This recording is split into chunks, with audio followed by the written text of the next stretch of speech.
A few days ago, I walked into a camera shop and picked up the brand new DJI Osmo Action 6, literally the day after it launched. But here's the thing, this might be the least excited I've ever felt when buying a new camera. When DJI teased a variable aperture, something we've never seen on an action cam before, I was seriously excited. But after watching all the early reviews from China, that hype had pretty much evaporated. The bigger sensor has a major caveat. The variable aperture looked more like a technical flex than a real game changer, and overall, the Osmo Action 6 wasn't shaping up to be the upgrade we all expected. But of course, I had to test it myself. So after spending the last few days shooting with it, here's what I found. The two biggest headline upgrades, the sensor and the aperture, are real but way less impactful than the marketing department might want you to believe. If you're new to action cameras, this is a great entry point, but if you're already on the Action 4 or Action 5 Pro and waiting for a meaningful upgrade, you might want to hold off on the purchase and hold on to your money instead. That said, there are a few specific situations where the Osmo Action 6 does perform better, and in this review I'm going to break those down clearly so you know exactly whether or not it's worth it for your needs.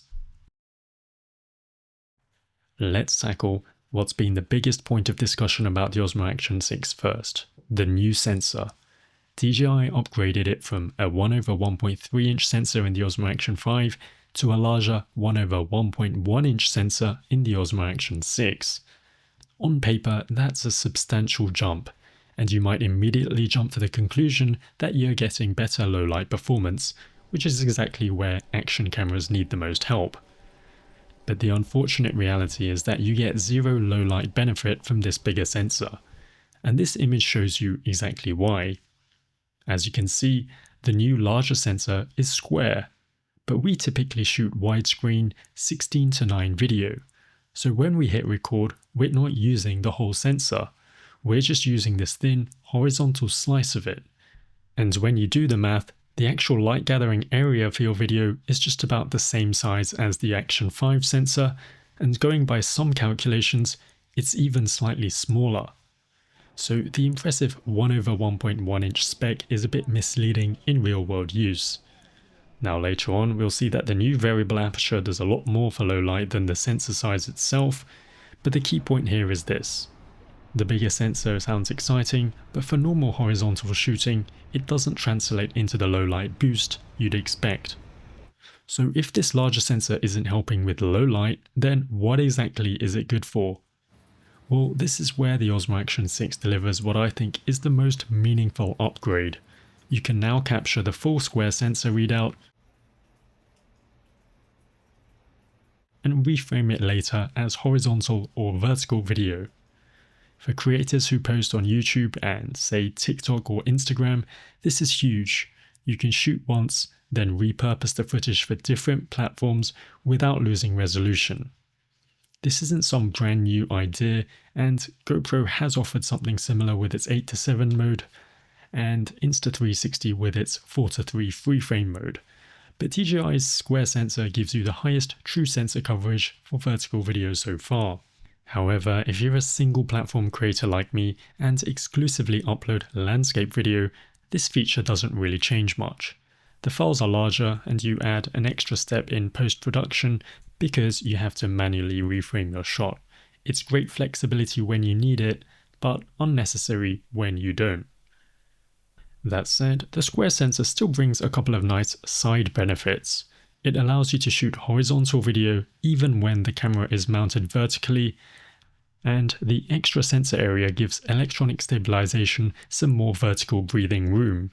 That's what finally unlocks Horizon Steady in full 4K instead of being limited to 2.7K on the previous model. So while the new sensor isn't the low light boost people were hoping for, it does expand what the camera can do in terms of flexibility and stabilization. Now let's move on to the feature that had people really excited about the Osmo Action 6, the variable aperture. This is the first time we've seen it on an action camera which traditionally have fixed apertures. You can think of variable aperture like the pupil of your eye. It opens wider in darker scenes to let in more light, and it closes down in bright environments to keep things from blowing out. And when you hear variable aperture, 3 potential benefits immediately come to mind.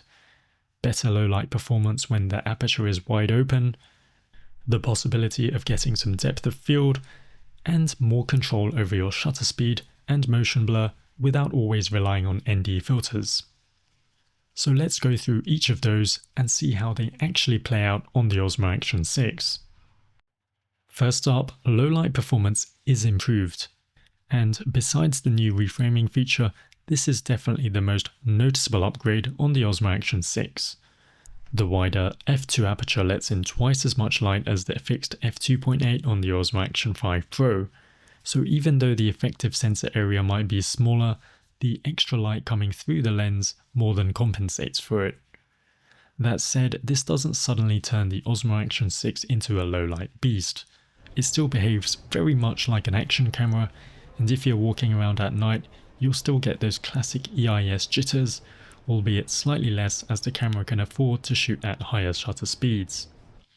But do keep in mind that when the Osmo Action 6 shoots in f2, the minimum focus distance increases substantially, so close-up objects may end up looking soft and out of focus.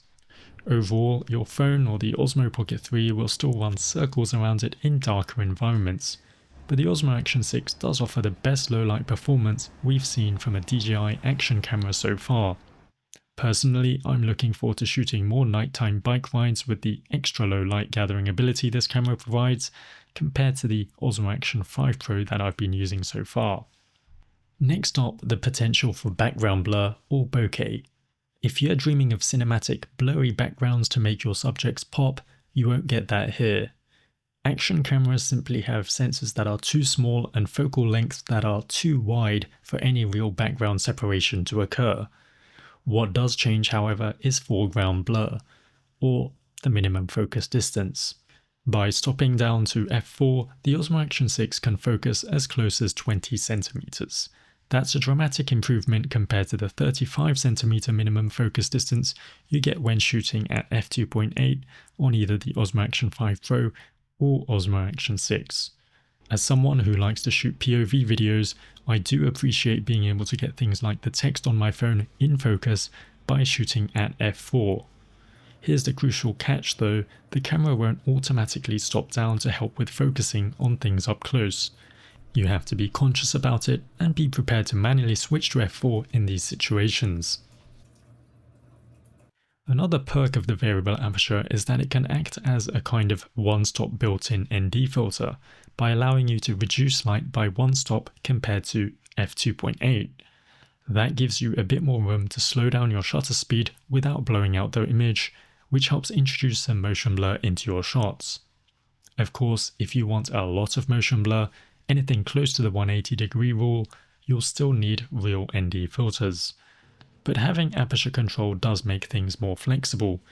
You might find yourself needing to swap ND filters less often, simply because you can cover a wider range of lighting conditions by adjusting the aperture.